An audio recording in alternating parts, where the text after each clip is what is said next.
Michino, j'ai 62 ans. Je suis natif d'une famille de 10 enfants. Mes parents étaient agriculteurs. Donc je ne suis pas né avec une cuillère d'argent dans la bouche. Je me suis construit par le travail. À 11 ans, j'étais dans les champs. Et jusqu'à 20 ans, étant étudiant, j'avais mon tour de garde le dimanche soir à la maison. Donc je remercie sincèrement mes parents. Mon emploi a été mon dernier. Donc je suis rentré dans le groupe en 1974 comme adjoint au chef comptable à l'époque. Donc un petit historique de Menuiserie Elva quand même, puisque c'est aujourd'hui un peu le repreneur de Menbat. Donc Menuiserie Elva est né suite à un dépôt de bilan en 1977. Suite à ce dépôt de bilan, nous avons été rachetés par la Compagnie Générale des Eaux. Nous avons été 20 ans, disons, filiale, établissement de la Compagnie Générale des Eaux. Cet actionnaire nous a complètement ignorés, puisqu'à l'époque, dans la Compagnie Générale des Eaux, vous aviez des gens comme Phoenix, Vinci, Canton Bernard et autres. Ils nous ont complètement ignorés. Si bien qu'en 97, quand on est sorti du groupe, aucun, je dirais, pas un centime de chiffre d'affaires n'était réalisé avec cet actionnaire. Pas un centime. On avait, à l'aide d'un collègue, on avait réussi à trouver des clients à l'extérieur du groupe pour survivre, disons, à l'époque on survivait. Okay.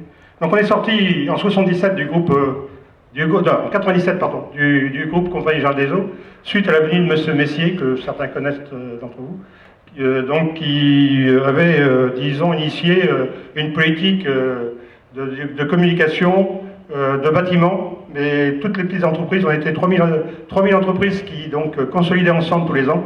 Toutes ces petites entreprises, il leur a demandé de sortir du groupe. Donc on est sorti du groupe tout à fait calmement, puisque nous avons racheté notre entreprise à 3. Je dis à 3 puisque mon ancien PDG, qui était M. Martin, faisait partie du triumvirat, et mon collègue, comme je le citais tout à l'heure, M. Daïron.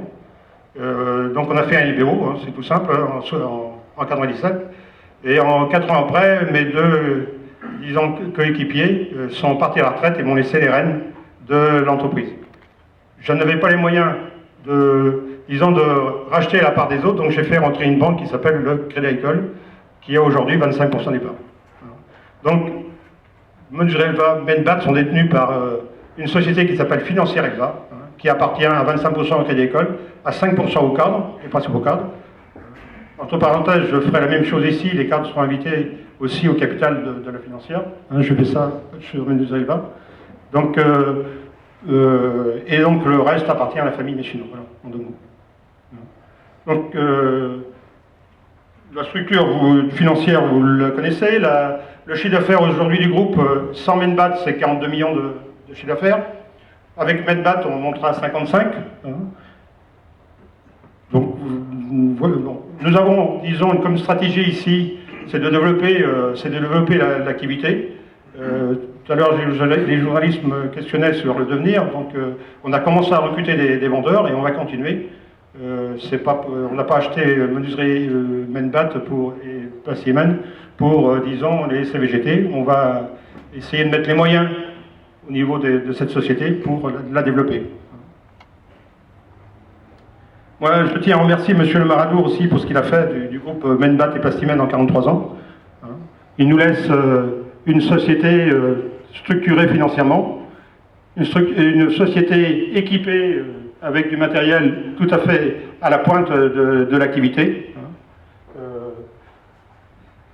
On a trouvé ici un groupe où les salariés sont très impliqués dans la vie de la société, où les cadres ne comptent pas leurs heures.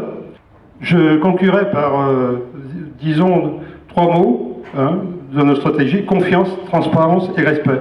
Ces valeurs s'ajoutent à celles de l'entreprise familiale qu'était le groupe Elva.